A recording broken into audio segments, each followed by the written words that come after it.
So I will take my seat, but I might actually also move around a little bit. We have three distinguished gentlemen here. I'm going to do a little bit of introduction. Joung Lee, CEO, MKS Systems. John has been with MKS for a number of years, since 2007. Variety of divisional and business unit leadership roles, also prior as the Chief Operating Officer. So John, welcome. And I know you've been an ardent supporter of AABDC, which is great. Thank you very much. Yoonie, we heard from you in the morning. You've been all around the world with Samsung, and now you're bringing all those experiences to North America. So thank you for joining us. And David David is the president of Baruch College. He's the 8th president and the first Asian American. I'm going completely by memory now, so I think I'm right, but first Asian American, so congratulations and thank you for joining this panel as well. Okay, so look, we've heard a lot about AI this morning. We heard about it from Yoonie, we've heard from the other panelists, so we're going to continue the theme on AI and where it's headed, but this vantage point of our senior leaders, they're CEOs of their institutions, of their firm, they're working with the board members, they're working with employees. They have a lot of constituents to manage. So we'd love to hear, John, maybe starting with you, how do you see AI in your firm in terms of opportunities, perhaps some anxieties that you see and hear in the workforce, but love to hear kind of your opening perspective, how MKS and you're driving some of the AI agenda there. Yeah, sure, thanks, Anindo. So MKS is in the semiconductor equipment food chain, supply chain, if you will. And so we look at it as almost 99% opportunity because AI requires a lot of chips, a lot of memory chips, HBM memory chips, a lot of logic chips, and that requires a lot of capital equipment and new fabs being built. And that's the kind of products that MKS sells. In addition, these chips have to be packaged together for them to act like a more powerful chip without making more powerful chips because it's too hard to make individual chips that well. So we also have half our business in putting chips together for PCBs, interconnecting chips. And so the business for our industry is, there's something called wafer fab equipment. That's the measure of the size of our industry. In the 2000 knots, if you will, that was like 25 billion. Equipment revenue per year, and that was pretty good. 2010s kind of eked up to kind of 30 and 50 billion. Last year, it was 110. This year, it's supposed to be 140. Next year, it's supposed to be 180. So the industry is really, accelerating. And so, because of that, we're all planning on building new factories, building new capacity, hiring people, and making sure our supply chain is strong enough to support that. So we are one of the drivers that enable AI, but also the beneficiary because that is something that's grown so fast. And so we're happy to talk about the anxiety part for employees, and I think some of the speakers earlier talked about that pretty well. But for MKS, it's been 99% opportunity and almost like too much. But that's the challenge we have as an industry. Samsung is a customer of ours. They are customers of ours as well. So MKS is in that entire supply chain of enabling the next generation of AI. Excellent. Thank you, John. So Yoonie, just again, maybe picking up from the theme for the morning, you talked about the refrigerator, you talked about appliances. I am a big dog lover. I'm wondering if AI is coming in, maybe a chip embedded in our pets. I'm just joking a little bit. But I'm just curious, you gave us a very good view of Samsung and the AI path. Where do you see some of the challenges perhaps with AI at Samsung, right? You must think about it as opportunities and challenges. So maybe from your vantage point, would love to hear where you see maybe there's some risks and there's some concerns on AI. Yeah,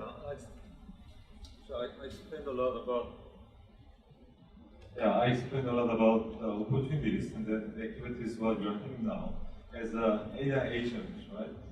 So what we're trying to do and what we're changing is that how to make AI agent better, then understand about the customer's context and then give the right solutions. This was our direction. However, for the future, there are too many different solutions of the AI and too many options for consumers. So for example, if the customer wants to give any intent or command, what agent I have to select, right? There are too many options now. Samsung now, we are just partnering with some of the biggest, best service providers now. But for the future, if there are too many service providers in the industry, how come Samsung is asking the consumer to select what they want, right? If there are too many options for consumers, it's very difficult for consumers to understand. Currently, most of the consumers, they use ChatGPT and some Gemini, but what about Cloud? What about Perplexity? There are 100 more, 200 more options for them. It's very, very difficult to choose. So how to integrate all the different options and then give the best agent to the customer? This is the challenge. Because Samsung is kind of a hardware provider. We are not service provider, right? So we are partnering with a service provider. For example, in the past, for the entertainment area, we partnered with Spotify or Netflix. We were not the movie provider, so we had a partnership with them. And then now we have a partnership with Gemini or even Perplexity or more. So how to integrate all different options without having any security issue, without having any privacy issue, and integrate, make the best agent to fulfill the customer needs. This is very difficult challenge. So I hope all the industry, they really focus on the customer needs, not just the technology side, but we should really focus on the customer experience to give the best solution. Then I think openness would be the right solution, because if we just stick in our solution, our technology, then we cannot give the best solution. Openness to have all the partnerships together to do the best solution should be our goal. Great, thank you, Yoonie. David, we'll come to you, maybe a different lens. You come at this in terms of educating students, getting ready for the workforce in the future. We all have kids, well, many of us will have kids that we're advising. How are you looking at this in terms of upskilling, educating the kids and the future generations of tomorrow in terms of being AI-enabled, ready, skilled, etc.? Thank you. As you can imagine, for college and university, we are facing two very sort of confounded challenges. One, of course, is that our students come to us to get an education. And so they still need to learn their fundamental skills, they still need to know how to write and how to communicate and everything else, right? So in other words, on the one hand, that we need to make sure they don't use sort of AI as a crutch, so they end up not learning these basic skills. So that's one end of the spectrum. And the other end of the spectrum, of course, is that we want to equip them with the tools, and so when they go out there and get a profession and get a job, they know how to use AI tools to apply their skill set. So that's really the tension that's in place. And I always remind myself, I was an engineering professor in my previous life, so I remember the time when we did not allow our students to use calculators in exams. Right? So now you think about it, it's a little silly, but we really believe that you cannot use scientific calculator because all of the calculator would do everything for you and you wouldn't know anything, right? And so I think that this balance or this challenge is not new in the sense that we always struggle with this in terms of having a disruptive technology coming through and how do we equip our students to think differently but still learn the basic skill they need. So that's one end. And I think another impact to us as an organization is it does give us an opportunity to rethink what we do, because talking is one thing, and how do you put some of these things into action is a totally different thing. So So one of the very profound impact we see at Baruch is 75% of our students are majoring in business, and many of them end up in financial services, and so on and so forth. I hope many of you hire Baruch graduates. So we know what is going to happen, what's likely to happen is they still need their fundamental skills, but their role as an organization is going to change. And what does that change look like? It's a tougher question than the technology itself, right? Because a lot of the stuff that we teach them in the classroom, and some of them are more technical or procedural oriented, and frankly, AI can do a much better job than they can. However, the fundamental knowledge that they have that translate into human judgment and relationship and so on and so forth, and those things are not going to be replaced. And so how do we figure out the role that their future jobs are going to change into, and how do they adapt in that environment? So that adaptation is probably one of the most important pillars that we focus on. So the third element of it too is we realize the model of go to college for 4 years or graduate school for 2 years, and then you're set for life. That model is probably over or going to be over soon. And so we need to be very direct and proactive on upskilling and professional development. So this is talking about especially mid-career professionals. So many of the mid-career professionals, based on our study, the adoption rate for AI is only at about 15%. And so actually, in the overall scheme of things, I'm not that worried about the 20-some-year-old to adapt to technology, but we really need to be worrying about the mid-career professionals adapting to new technology. So we are actively getting into that domain as well through our AI hub to help mid-career professionals to think about how their roles change. So I think that's what I meant by revamping or rethinking what we do as an educational institution and how we could make an impact. Great, thank you, David. So maybe extending that, there's again, I want to touch on, John, we were starting to talk about this in terms of workforce anxiety. Right or wrong, it's there. It's in junior, the folks coming in. I mean, we're my business. We're in consulting. We have 400,000 employees, and then every year we're hiring. We've typically hired 50 to 60,000 around the world. Well, that number has come down because a lot of the tasks are now being handled by AI. Having said that, the messaging is not, hey, we're reducing the entry-level workforce, etc., and it's gloom and doom. Instead, what we're saying is, let's embrace AI, like in our audit business or our tax business. All 150,000 tax professionals are now being skilled, taught.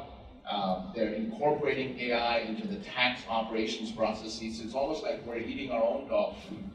We'd like to learn from it, and then we'll take it out to clients and say, hey, we learned ABC, we can help you, etc.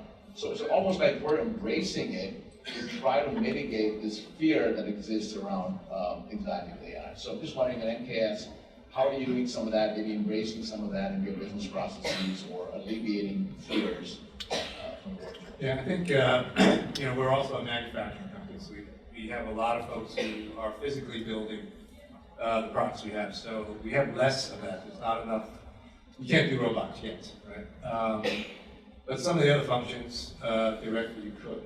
But I would say the majority of how we address it is, this is about how we can grow faster.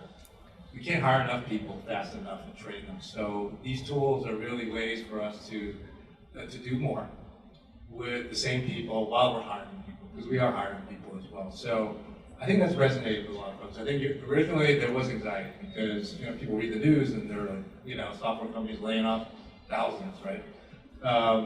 But I think now it's been 12 more months, 24 more months. I think people are starting to realize that no, we haven't laid off anybody. In fact, we're hiring, but we're asking more of everybody. But we want to give you the tools and the training so that you can actually do more. So I think there are certain segment's a big part of our company. It's all about growth and using AI as a force multiplier. Thanks, John.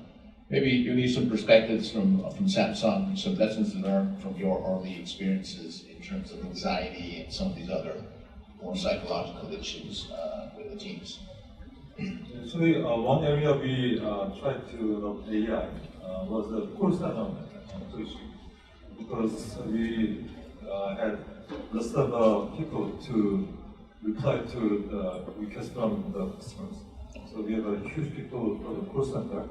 We applied AI tools in the call center to support the people. Like whenever the phones are calling to the Samsung call, then our operators reply. Immediately, this AI is analyzing who is the customer. So based on the data analysis, immediately the name and then context. When this customer had a repair service, what product they are using. So all the data is coming up immediately. Then based on this information of the customer, there's a recommendation, a reply for the operator. So operator can easily just see the monitor, and then there is a recommendation of the replies, and then get the right answers. Then if the consumers are asking a lot of different questions, again, this AI is analyzing what is the question of the consumer, and then there is again different comments or recommendations for the operators. So this changes a lot. After finishing the call from the call center, then there is a summary, and there is a result. So before having the AI system, all the operators, they should make themselves by their knowledge, and then they should search all the customer information. It takes too long time. They make a summarization report. It takes too long time. So we can shorten the period. So it is improving all the processes. But on the other side, the question would be then, okay, sometimes you are using AI in call center. Can you decrease the operators? How much you can decrease? So it is not yet done, because still it is improving the efficiency, but still the result is not perfect. Because although operators are using AI to have more efficiency, but react to the consumer is still difficult to replace by AI. So we are training our operators to use more AI, but replacing is not there. And then what we are focusing more is not just the efficiency of the call center operators, but we are focusing on the customer experience. If the consumers are calling to our call center, their experience is improved or not. If it is not improved, then we have to improve our AI usage again. So it is not a perfect stage, but we are moving on. So I think there are a lot of areas to use AI in our area, but our question is, can we give better experience to the customers? If not, we have to improve more. If it's not perfect yet, then it is too early to discuss about the use of the Thank you, Yoonie. By the way, you're doing great, given that we haven't had any prep calls. You're doing just fine, so we keep on it. Thank you. David, you touched on this, and I went back with John and Yoonie. But in terms of preparing the students, which you elaborated, etc., how do you then handle AI usage in your university, right? Whether it's in coursework, whether it's in efficiency in different departments, how are you tackling that? I mean, the kids, I'm sure, are pretty enthusiastic. You're training them. They're looking forward to the future. But I want to kind of have a little bit of an inward look for you at Baruch in operations. How do you use AI? Right. I think very soon after we see this trend, that we realize that you cannot be talking about these things in abstraction, and so we need to have some very concrete, specific steps. So we have created a roadmap and for AI at Baruch, and so in other words, in many ways, this is about how to turn these sort of abstract idea of AI is going to change everything to some concrete actions. And so the first really about building institutional capacity, because a lot of times, the first question is, are our faculty or staff, are they ready to convey some of these new practices and new knowledge in the classroom and so on. So we talk about roadmap is starting by partnership, and we have fortunately many of our partners right here in the city and some of our top employers. And I guess I'm not going to name them, but many of the large financial institutions, they are in the forefront of this. And so we have been partnering with them in terms of understanding what are some of the actual material that they use to create use cases, to create the actual case that we will be able to use in our curriculum. So the idea is to create a core curriculum that's maybe 60–70% of the essence, and that can be then customized for different domains and different application areas and so on and so forth, that the faculty can easily adapt for their classes and their training. So that's one element of it, in terms of getting this sort of industrial strength accelerator, if you will, and taking advantage of our partners. And the second part of it is creating sort of a experimental environment. And this is what we call the Applied Intelligence Lab. And so the idea is to create different use case streams, and that build on a specific area of application. So one example would be, say, in the area of enterprise risk management, ERM. And so there are a lot of different ERM practices, whether addressing things like credit risk or different type of risk. And every company probably have an ERM departmental operation. And many of those operations are likely to be replaced or redesigned with AI tools.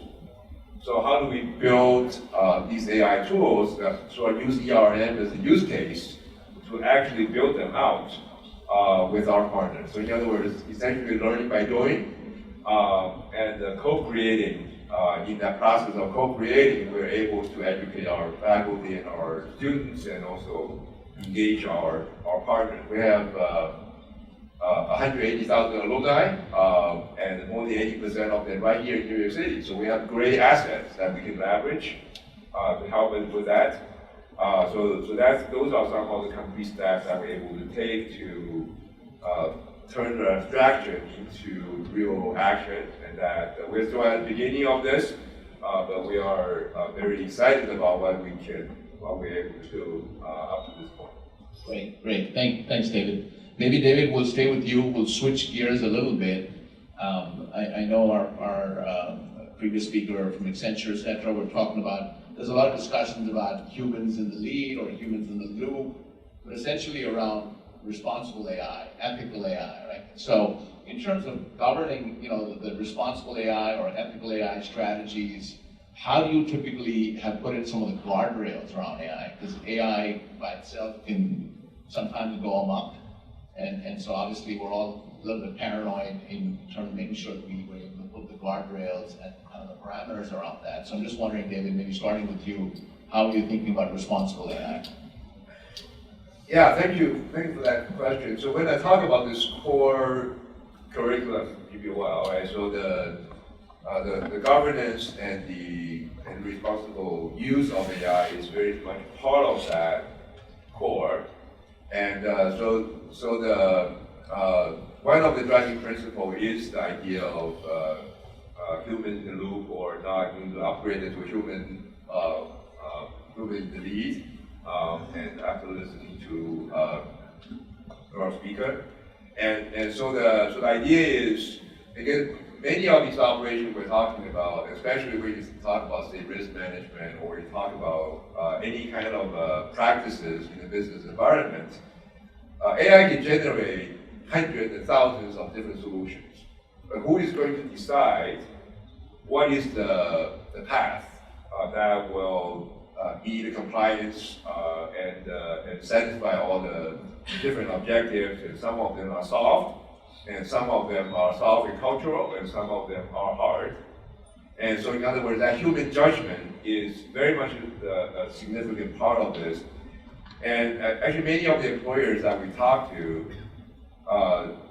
say essentially that they're going to need more people, not less people, in terms of help to make that type of judgmental calls in terms of how do you actually judge the kind of options that's created by AI. So the only difference is in the old days, maybe you'll be managing 20, 30, 50 people as a manager, but today you'll be managing 50 agents. And then there are just as many people that you need to help you make sure that whatever solution or option that we created is sort of following the right guardrail for whatever your organization set up. Great, thanks, David. Yoonie, maybe some perspectives on looking at responsible AI with Samsung. How are you guys thinking about that? Actually, if you build kind of an agent in the device, like in a smartphone or TV or everywhere, this agent should be kind of an assistant of myself, but it should be well organized to have reasonable answers to me. So this means when we build the agent, it should be not only from Samsung, but it should be working with other partners like Google or OpenAI or Microsoft. Right? In the process of building the agent, there should be kind of a strict guideline or rules to make this agent. So our aim is to give a better service, solve the problems of the consumer. But what if the user is asking too much questions or too much different requests, what is not right to answer? Then this is very difficult to solve only with Samsung. That's why whenever we have a partnership with our partners like Google, we discuss what would be the shape of the AI agent, then what should be not, what should be yes. Based on this kind of criteria and then clear guideline, we build the agent shape. Then this shape mostly focusing on the customer needs against the lifestyle, not just fulfilling all the curiosity, all the different bad answers. So without having that kind of guideline or principle, maybe this agent will be too different. Then this agent is becoming more dangerous. So sometimes it is not right in the humanity. And what will happen? Then consumer, they understand in the background, they don't understand what is the solution. They may complain to Samsung, they may complain to Google about this bad agent. That's why when we build the agent or AI tools, the guideline and principle to have a best solution to consumers, this is very important. That's why it takes too long time, long journey to understand. But for the future, nobody knows how this agent can evolve, and then if it is going to in a bad way, how we can control this agent. Again, that's kind of a homework for us. That's why Google and Complexity, all our AI partners are now really focusing on kind of a guideline and principles to build the agent. Right, thank you, great examples. John, maybe your perspectives from how you guys are thinking at MKS. Yeah, the way we think about governance is really centered around IP protection. So when ChatGPT came out first, we didn't really know, we didn't have any guidance or guidelines. Engineers would go out and try it. And as you know, just by asking the question, you've given IP away. Right? When you say, how do I design this to do this? That prompt statement is the IP. Right? So we stopped that after a little while. And now we put in governance for it, as well as guidelines on how to use it. So from our standpoint, we're not interfacing directly with end customers, if you will, consumers, if you will. We're B2B. So our focus has been on providing guidance to our employees to use it to ensure IP protection. Even in our training materials where we use AI as agents, right, avatars, you can now write the whole training manual for whatever new product there is, but now you can translate it into every language in the world with a human being that looks like one of our employees speaking, Mandarin, Hindi, German, English, any language you want. But even that is IP that you want to protect. So it's a little easier, I think, for a manufacturing company that's B2B, where the focus is really about protecting IP and having the guidelines, so employees feel like they can use it without worrying about the leakage of IP going to the outside. Great. So, guys, I'm just looking at the clock here. So we're going to probably do one last round and then maybe open it up for some questions. So just maybe if you can frame your questions and keep that handy. In terms of advice, and you touched on some of this, but the audience here, you guys are all very engaged with the Asian American community. What advice, Joung, maybe starting with you, what advice would you give the folks in this room, whether it's training, upskilling, education, embracing elements of AI? I would love your thoughts. Yeah, maybe not so much on AI, but I think empathy is something that I think will serve you well. You already are leaders, but if you're an empathic leader, you will naturally get that curiosity to understand what other functions do. And that's one of the things we try to tell our leaders. You can't move up and manage other functions if you don't care and have no interest in those other functions. You can't pretend. They will, you've had bosses that pretend they're interested in what you do, and you know that it's not working. So that empathy is really important and natural. You can learn it, you can get better at it, but I think you really want to fundamentally do that. If you do that, then I think you'll be more attractive as the next person that the boss of the company would choose, because you're going to be now given the responsibility of managing human beings, not AI. As the previous speaker said, you're managing human beings. And we also spend a lot of time on culture. If you get engaged employees that feel included and that have bosses that are empathetic to what they're saying, you will get better performance. And we've seen that. We've seen that over and over again. And we had a contrasting culture, so we saw the difference actually. Great, thanks, Joung. Yoonie, maybe yourself, a couple of words of advice for this audience. David. Sure. So I guess my main idea would be to say that don't confuse motion with progress. And I know a lot of times, we all get pressure from our boards or outside world to say, well, you have to do something with AI, and then you start doing something, right? So according to MIT study, I'm sure many of you saw that, 90% of the AI initiatives failed because they sort of view that as many companies view that as an IT deployment rather than an organizational change. And so I guess the way I would interpret that is execution matters, because it's one thing to say, oh, we're going to adopt AI. As soon as you say that, there are thousands of problems that you have to solve. In terms of, given this particular workflow, now you're going to adopt AI, and it's not as simple as simply use the technology to replace it. And there are many problems that you have to solve, and that's an execution problem. And we have seen this through the internet evolution. We have seen that through the computer evolution, right? In other words, the workflow and the processes is easy to say you're going to replace it. However, the execution, how you execute, is going to make all the difference. So I would say be very careful about not confusing motion with progress is my key point. Great, thanks. Yoonie, yourself, some advice? Yeah, for AI, there are two different areas we use AI. One is for our efficiency, how to use AI more in our internal uses. And the second is how to make AI in our devices or services to give the services to our customers. So it is two different ways.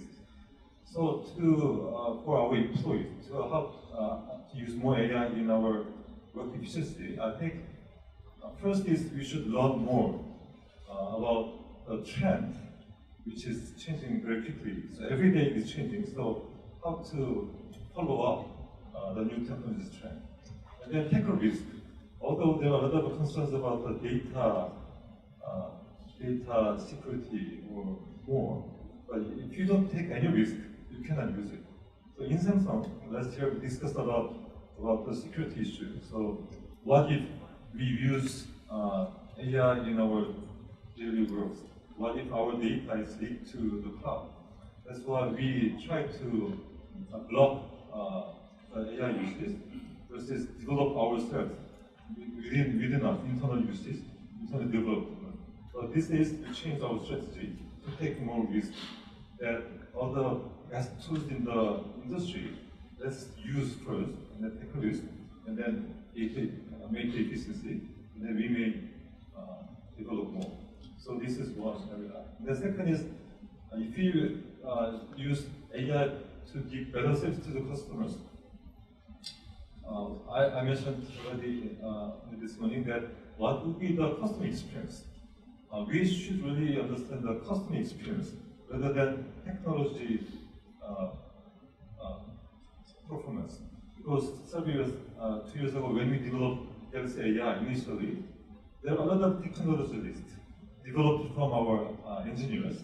They are saying, this is possible, this is possible. There are 30, 40, 50 lists of the use cases. But after understanding the customer experience, we removed a lot of AI technologies, then focused on some of the technologies to give the better service.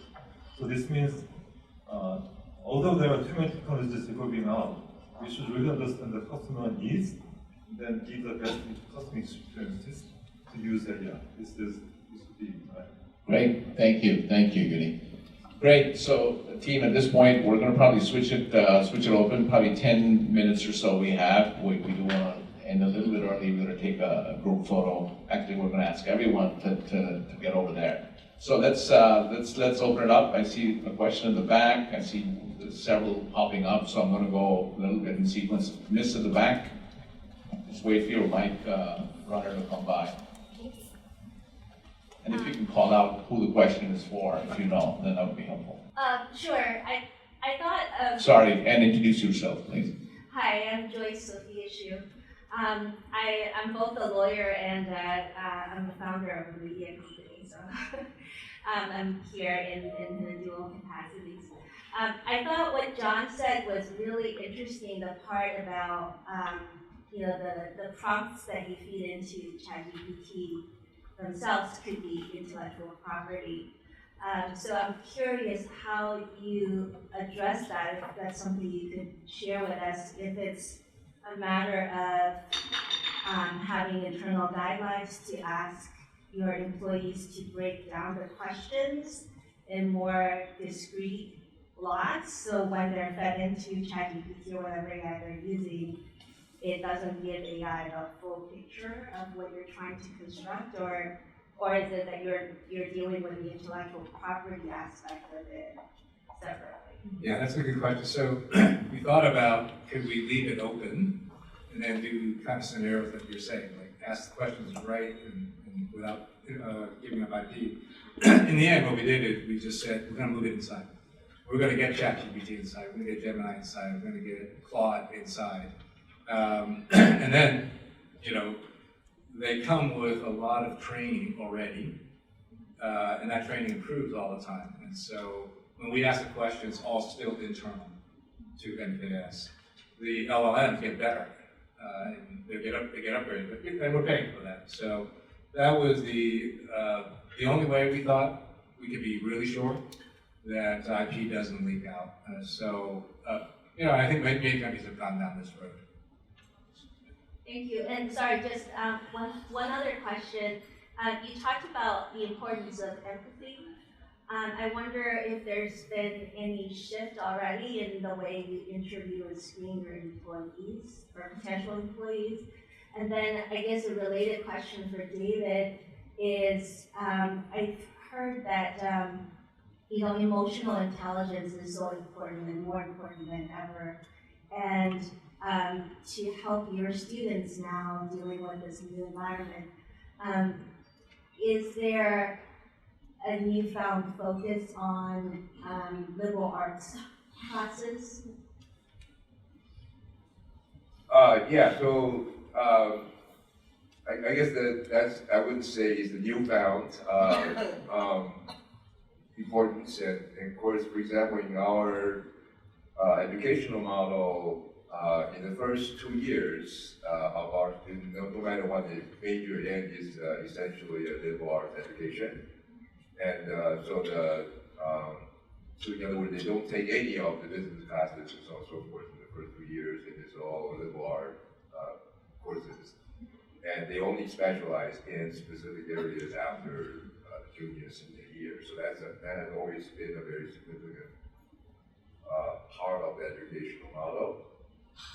And you're exactly right. Emotional intelligence, or in many cases we call the soft skills, are just as important, and especially in the business world, that in order for students to succeed, they have to essentially learn how to have that situational awareness, and we try to do that through various different types of projects and internship and activation of mentorship and things of that nature. But there's something that's always difficult to teach. But you're exactly right. It is something that we will need to focus a lot more on than, how do you go through the steps of in your accounting class and do something that AI can actually do a lot better.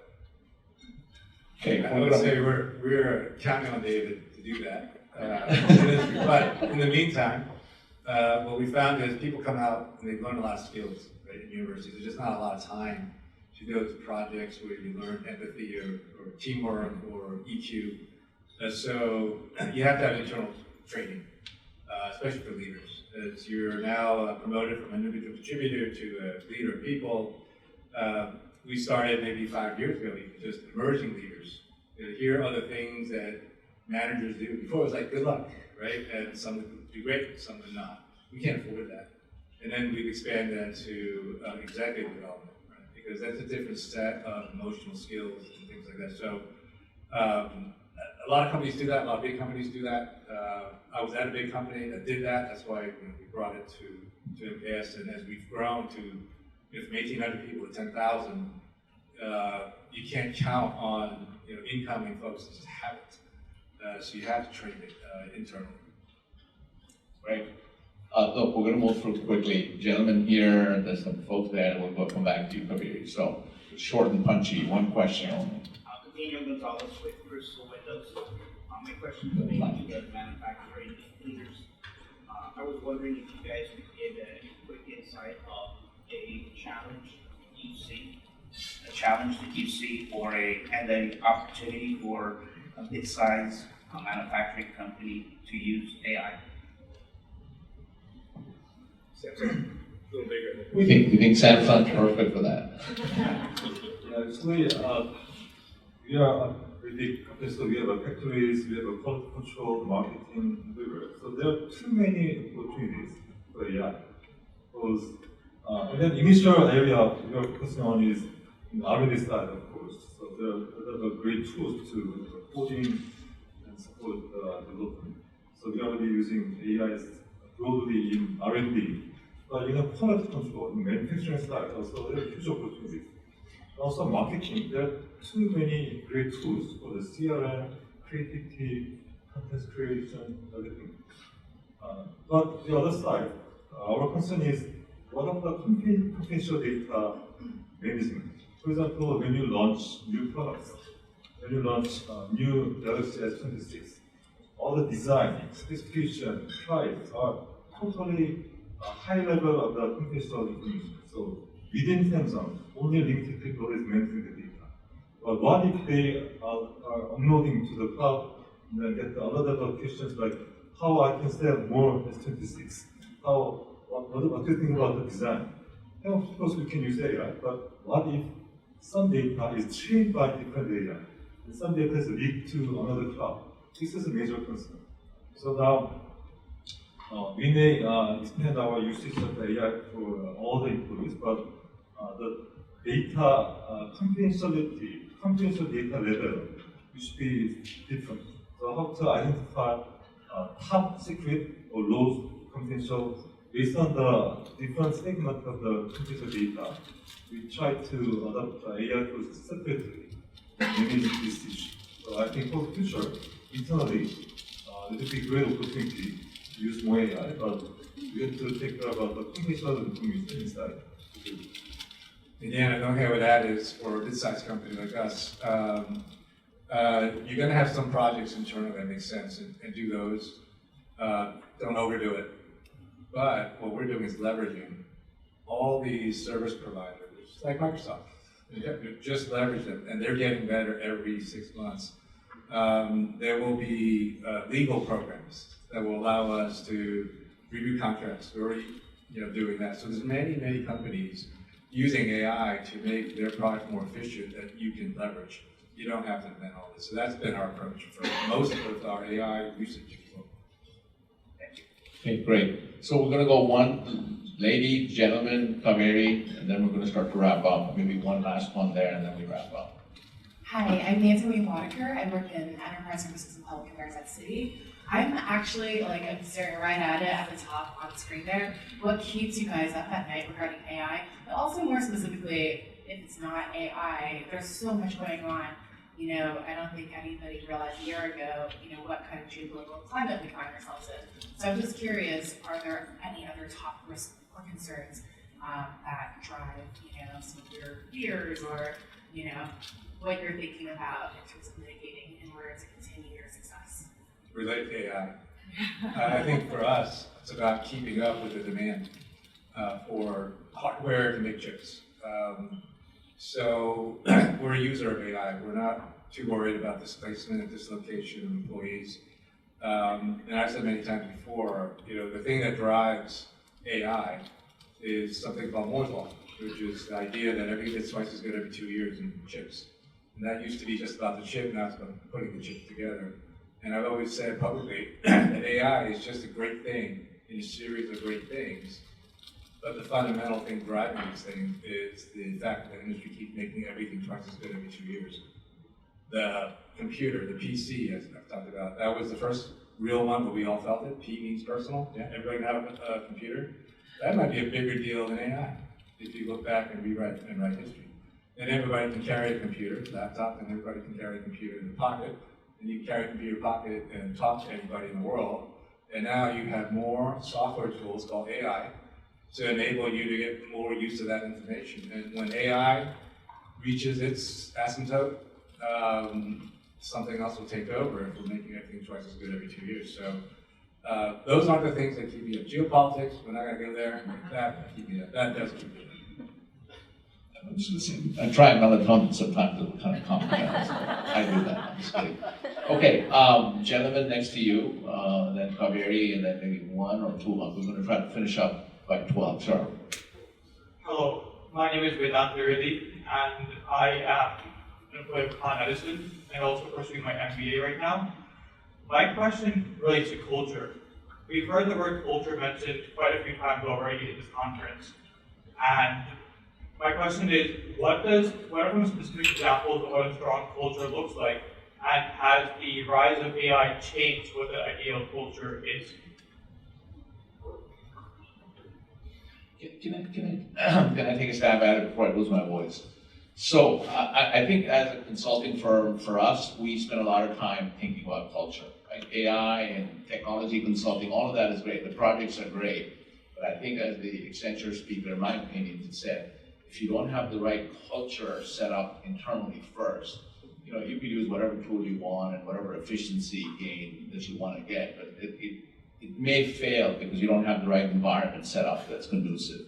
So I think whether it's AI or in the future it's quantum, and this is my view, whether it's X, Y, Z, whatever's coming in 10 years, I think making sure that people are, you've got the training systems for folks, you've got the upskilling, you've got then a pathway to putting these people on projects, because otherwise you equip them with something, they forget about it 6 months or 3 months later. And so I think the culture has to be one of reinforcement, one of positive incentives. It can't just be, oh, AI is coming, let's do a hard left. Like, it's a little bit more gradual. I mean, that's just some of the things that we see with what our clients do. You guys. Yeah, I don't think culture has anything to do with AI, actually. I think culture, for us, the first thing was inclusion, making sure everybody feels like a part of the team. Second thing was reduce politics. Human beings love to be political. And I have 5 vice presidents for politics. We think at MKS, every decision you have to make, think of it as just a decision right for MKS, then your organization, then you, in that order. Most people do it the other way around. And so if it's not good for me, maybe I stop, even if it's going to be good for your organization. And we teach it, but I think if you don't show that you mean it, people will just not do it. So we do saying, working as a team, people talk about that a lot, but you have to model it from the top. And I think the last one is, think of the question from your colleague as something that's in the best intention versus trying to make you look bad. Some people will, right? But if it's from the best intention, then you can have a real dialogue. If you're criticizing whatever you're doing, your team is doing, but if it's for the best intent of the team, then you can actually listen. And so those are some of the things that we have worked on a lot. And you have to continually, it's like rust. You gotta keep taking it off, right? Because people come in all the time. Okay, come here real quick, and then we're gonna try to wrap up, guys. We're all gonna be there for lunch, so we can catch up and chat. Thank you. If there's a framework for reducing politics in the workforce, we should. But my name is Kaderi Kamir. I'm a Chief Marketing Officer. I've spent 25 plus years in B2B tech worlds. I've seen many cycles of disruption. And I think, like you said, personal computer, the phone and everything, right? The evolution of technology, that is something that we want to continue to have because innovation is something that will improve humanity. I think during this conversation since this morning, we've talked a lot about enterprises, we've talked about customers, we've talked about individual multiplier force. But I also think that today, the majority of people, the way they're using AI is perhaps democratization, a way of let me put in a query in ChatGPT. I'm not speaking for this room, but I'm speaking for the broader sector of society at large. So my question to you as CEOs of organizations, how do you envision your role from an enterprise level aligned to public sector? We know governments and regulations are always far behind at the rapid pace of technology and enterprises that can explode and really drive disruption. What role do you see yourselves playing in public-private collaboration so the civic society moves at the pace that it needs to, not just in this room, but beyond us? A very good question. Actually, AI should be broadly used, of course, internally for our products, but as a corporate social responsibility. Samsung really focuses on the STEM education in each country, so all over the countries, about middle school and high school students. So recently we had a great event for the Solve for Tomorrow. The name is Solve for Tomorrow. Because all the students, whenever we support them to develop their ideas to solve the issues, they are really surprising to have great ideas to identify what is the problems in their community. Then they develop great tools. They use great tools for AI, 3D printings, and so many things to solve problems. That's why we support Solve for Tomorrow program worldwide more than 15 years. And then this year, we had more than 4,000 schools joined in this program, and more than 100,000 students joined to compete each other about their great ideas. There was a big competition. The final 100 and the final 10 schools joined for the final 7. All the projects, what they developed for themselves was amazing. It was really surprising that how come that students are identifying the problems and then developing the technology. It was really surprising. So that's why as a public responsibility for Samsung, not only in US but all the countries, whenever we have a business, we are trying to support STEM education for the middle school and high school to let them use more AI, let them follow up more the new recent technologies. And this is, I think, the way we can live together as a big. Great. Guys, we're gonna start to wrap up here, and I'm sorry there were some more questions. You can grab any one of us later. First things first, thank you to our panelists who joined me in kind of giving the